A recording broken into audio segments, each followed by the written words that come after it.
Over the last quarter of the century, several generations have changed not only in society, but also in reactor engineering. New Russian power units now are fitted with Generation 3+ water-water reactors. Reactors of this type can be called safest, without exaggeration, because there has not been a single serious operational event over the entire period of VVER reactors' operation. Simple arithmetic says that over time of their operation worldwide, the water-water reactors have accounted for a total of more than 1,000 years of fail-free operation. In the reactor, nuclear fuel is encased in zirconium tubes or fuel rods.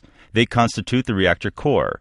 When absorber rods are withdrawn from the core, neutron flux increases and self-sustained chain fission reaction starts. Uranium nuclei fission to release a vast amount of energy which heats up the fuel rods.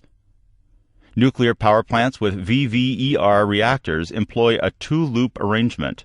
Ordinary water, cleaned from all admixtures, circulates through the reactor. When passing through the core and washing over the fuel rods, it is heated up to 320 degrees Celsius. To keep it in liquid state, it has to be under a pressure of 160 atmospheres. Then, heated water gets into the steam generator and transfers its heat to secondary water, and afterwards is pumped back to the reactor. Then, everything happens at a conventional power plant. Secondary water is turned into steam in the steam generator. Steam rotates the turbine, and the turbine moves the electric generator. It is the generator that produces the electric current. The reactor and steam generator are inside a leak-tight concrete shielding. In the steam generator, primary water does not physically contact with secondary water which goes to the turbine. This arrangement and location of the reactor and steam generator exclude radioactive substances getting beyond the plant's reactor hull. At Russian nuclear power plants, costs of safety systems amount to 40% of the total cost of the plant. A sizable share is spent for automation, power unit design, and safety systems. The VVER reactor safety is based on the Defense in-Depth principle, which is the use of a system of 4 physical barriers preventing releases of radioactive substances. The first barrier is the strength of the uranium fuel pellets. After so-called sintering in a furnace of a temperature of more than 1,200 degrees Celsius for one day, the pellets acquire high-strength properties of ceramics and do not break under high temperatures. Pellets are placed in zirconium tubes, which serve as cladding for the fuel rods. The charging machine places more than 200 pellets into one fuel rod. Having charged the zirconium tube with pellets, the robot installs a pressure spring, pumps out the air, and seals the tube. Leak tightness of the fuel rod zirconium cladding is the second safety barrier. The fuel rod cladding is made of nuclear-grade zirconium and possesses higher corrosion resistance. It is capable of retaining its shape under temperatures of more than 1,000 degrees Celsius. Quality control over nuclear fabrication is exercised at all process stages. Multiple quality checks make probability of fuel leaks negligibly low. The third barrier is the 20-centimeter thick reactor pressure vessel, which is designed for a pressure of 160 atmospheres. The reactor pressure vessel prevents fission product releases into the shielding structure. Lastly, the fourth safety barrier comes that is the leak-tight shielding of the reactor hull, the so-called containment. The containment consists of 2 parts, inner and outer shielding. The outer shielding protects from all external impacts of both natural and man-induced origin. It is made from high-strength 80-centimeter thick concrete. The inner shielding is a concrete wall of 1 meter 20 centimeters in thickness. From inside it, it is lined with sound steel sheet of 8 millimeters in thickness and is reinforced with special systems of wires strained inside the shielding. In essence, it is a contracting steel cocoon which increases strength of concrete compression by nearly 3 times. The inner shielding can withstand a pressure of 7 kg per square centimeter and a temperature of up to 200 degrees Celsius. There is an annulus between the inner and outer shielding. It is fitted with a system to filter gases incoming from the reactor hull. The reinforced double containment retains leak tightness at an intensity 8 earthquake and a crash of up to 200-ton aircraft. It also withstands extreme external impacts, such as tornadoes and hurricanes, which are probable once in 10,000 years, and in air shock waves with a front pressure of up to 30 kilopascal. System of 4 physical barriers which constitutes the defense in-depth approach excludes radioactive releases beyond the power unit in case of an emergency.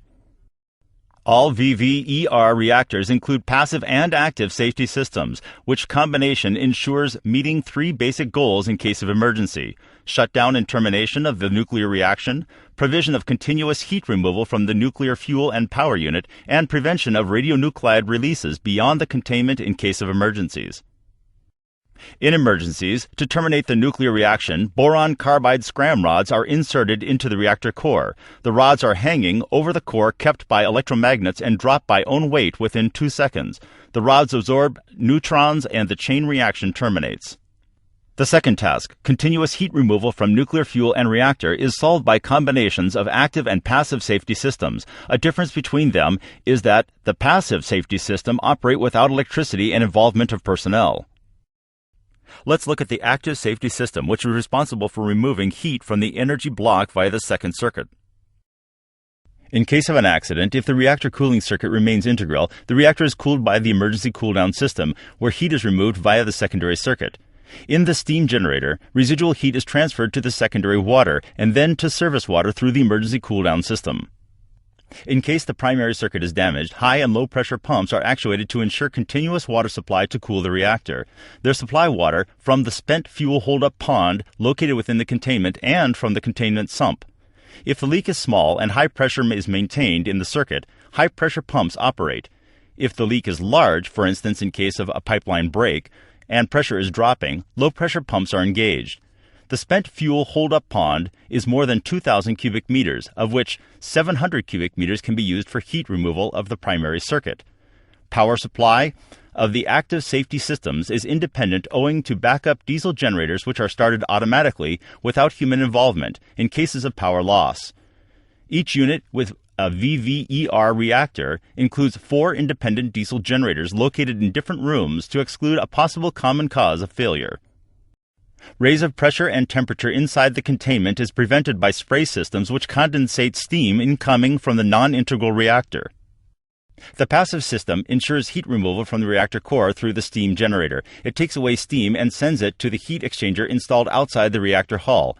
Now being cooled by outdoor air, the steam condensates and, as water, returns to the steam generator. Thereat, the steam generator is cooled and in turn cools down the primary water and, correspondingly, the core.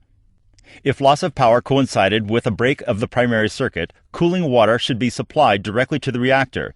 This function is performed by a system of water tanks capable of supplying water to the reactor during a long period of time. From water tanks of the first stage, water gets in the reactor under pressure of nitrogen pumped in the upper section of the water tanks. Water tanks of the second stage supply water to the reactor owing to a difference in height at which the reactor water tanks are installed. For all that, a probability of an accident is negligibly low, and active and passive safety systems would confine it. Modern nuclear power plants are fitted also with additional safety barriers. If it is not possible to cool down the reactor core and fuel temperature rises to 2,600 degrees Celsius, the last line of defense is engaged. In this case, the reactor's pressure vessel bottom melts and remains of the nuclear fuel and reactor structures leak to the cooled refractory vessel, which is called the core melt trap. It is filled with so-called sacrifice material, which excludes a fission chain reaction and reduces the melt temperature. The trap design provides for continuous cooling of the melt with cold water and does not allow it to destroy the shielding of the reactor hull. To rule out an explosion of the hydrogen generated by the steam-zirconium interaction, passive hydrogen recombiners installed within the containment shielding are used. They accelerate the interaction of hydrogen and oxygen that results in water. With that, there is just not enough time for gas to form an explosive concentration. Special engineering features such as hydrogen recombiners, core melt trap, and passive heat removal systems are fundamental distinctions of modern VVER power units. The combination of active and passive safety systems allows maintaining guaranteed heat removal from the reactor core during 72 hours in case of a pipeline break. This time is sufficient to do required repairs. One more element of the plant safety is the principle used for selection of construction site. The site is selected by more than 20 parameters. Sites featuring karst with voids, soil collapse, and river floods are excluded. A prime focus is on seismic and tectonic features on the plant hosting region. But in spite of locating nuclear power plants in seismically safe regions, a probability of underground shocks is taken into account in design of the reinforced reactor hull.